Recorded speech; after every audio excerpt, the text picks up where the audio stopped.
नमस्कार, राजन सिंह मुकुट है हमारा नाम और आज की इस वीडियो में हम बात करने वाले हैं महेश पांडे और खेसारी लाल यादव के बारे में। बहन जब फोटो कौन लगा दिया भाई इसका। दोस्तों अक्सर बहुत सारी बातें होती हैं जिसके बारे में बात करना बहुत ज़्यादा ज़रूरी नहीं होता है, लेकिन कुछ ऐसी बातें हैं जो लोगों को झूठ बताई जाती है और उसको सच बताना बहुत ज़्यादा ज़रूरी है। और इस वीडियो में हम किसी के पॉइंट ऑफ व्यू से बात नहीं करेंगे, आप ही के दिमाग से आप ही को सोचवाएंगे कि आखिर क्या है सही क्या है गलत। आप खुद सोचिए, किसी के भी फैन होइएगा, इतना बेवकूफ़ तो नहीं होइएगा ना कि बातों को समझाएं और आप नहीं समझे।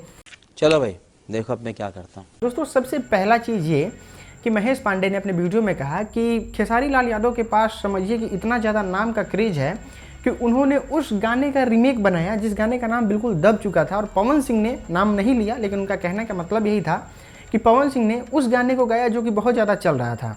दोस्त आप किसी के भी फ़ैन हैं, हम आपसे सिंपल सा सवाल पूछते हैं, आप बताइए कि खेसारी लाल यादव का 2 फिल्म है, एक लिट्टी चोखा और एक साजन चले ससुराल।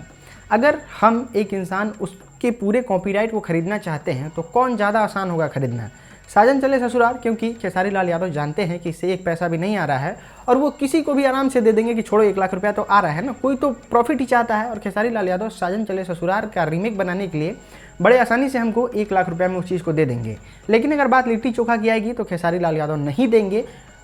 दूसरा चीज़ तो हम उनसे पहले बात ही नहीं कर पाएंगे लिट्टी चोखा के लिए, क्योंकि वो उस पर बहुत ज़्यादा मेहनत किए हैं और ऐसे ही किसी इंसान को नहीं दे देंगे अपना लिट्टी चोखा फिल्म।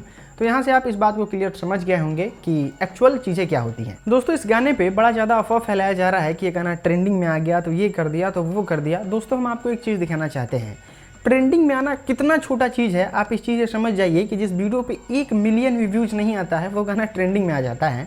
तो ट्रेंडिंग से तुलना करके अपने सुपरस्टारों की वैल्यू को छोटा ना करें। और ट्रेंडिंग में आने के पीछे और इतना जल्दी इतना ज़्यादा व्यूज आने के पीछे का कारण था ऐड।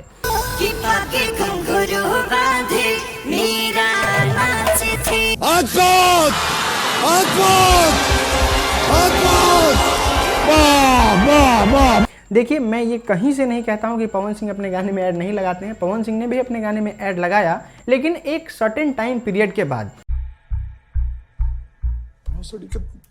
लेकिन खेसारी लाल यादव जल्द आगे बढ़ने के चक्कर में और कुछ ऑडियंस जो बहुत ज़्यादा कट्टरपंथी होते हैं उनको खुश करने के लिए और यूट्यूबरों को न्यूज़ बनाने के लिए खेसारी लाल यादव ने लाखों रुपए फूंक दिए बस इसलिए कि मेरा गाना पे जल्दी व्यूज आ जाए। लेकिन सुपरस्टार के पॉइंट ऑफ व्यू से अगर आप सोचते तो आप 24 घंटे बाद ऐड लगाते, जो कि आपके लिए सही भी होता, क्योंकि आपके फैंस प्रशंसक जब गाने को सुन लेते और 1-1.5 मिलियन व्यूज आ जाता, जब लोगों द्वारा देखा जाना बंद हो जाता, उसके बाद आप ऐड लगवाते तो वाकई काबिले तारीफ होता। लेकिन यहाँ पे भी आपने बेवकूफ़ी कर दिया, जो कि आप हर समय करते हैं। हजरात हजरात हजरात सलाम बाजार। दोस्तों एक मुफ्त का ज्ञान देते हैं, चूतिया में और चतुर में बड़ा पतला फर्क होता है।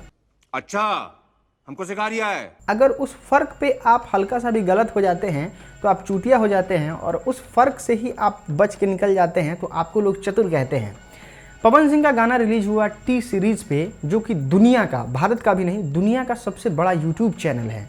और उस पर जब वो गाना रिलीज होता है तो वो भी उस गाने को लेके जो पूरे दुनिया में बहुत ज़्यादा फेमस है। तो एक तरह से देखा जाए तो भोजपुरी फिल्म इंडस्ट्री का बड़ा तेज़ी से नाम ग्रो हो सकता है इस गाने के माध्यम से, कि भोजपुरी फिल्म इंडस्ट्री का सुपरस्टार का गाना उस चैनल से रिलीज हो रहा है जो कि दुनिया का सबसे बड़ा चैनल है। और एक सुपरस्टार के लिए ये बड़ा पसंदीदा लेवल हो सकता है टी सीरीज। दोस्तों अब बात करते हैं हम खेसारी लाल यादव के गाने के बारे में। तो हम गाने के बारे में कुछ नहीं बोलेंगे, बस आपको छोटा सा एग्जाम्पल से हम आपको समझाते हैं। आज के समय में आप 1990 का कीपैड वाला मोबाइल लेके आइए कि अरे भाई ये देखो यही मोबाइल है सबसे ज़्यादा दमदार, यही है सबसे पावरफुल, और उसका जम के प्रमोशन कर रहे हैं, लोगों को दिखा रहे हैं कि भाई खरीद लो, तो कोई चूतिया ही होगा जो जाएगा कीपैड वाला मोबाइल खरीद रहे हैं। आज के समय में जिसके पास पैसा उपलब्ध हो, ये वही बात है कि आपके पास इंटरनेट उपलब्ध है, आपके पास लुट गए गाना जैसा ऑप्शन मौजूद है, तब आप किसी पुराने गाने का रीमेक शायद ही सुनने जाइएगा। कट्टर फैन होइएगा तो सुनिएगा, और ये बातें सही थी, जानना जरूरी था, इसलिए हम आपको बताएं। फैन मत समझ लीजिएगा हमको किसी का, या फिर किसी का प्रमोटर मत समझ लीजिएगा। हम आपसे अगले वीडियो मिलते हैं, तब तक के लिए बहुत बहुत धन्यवाद दोस्तों।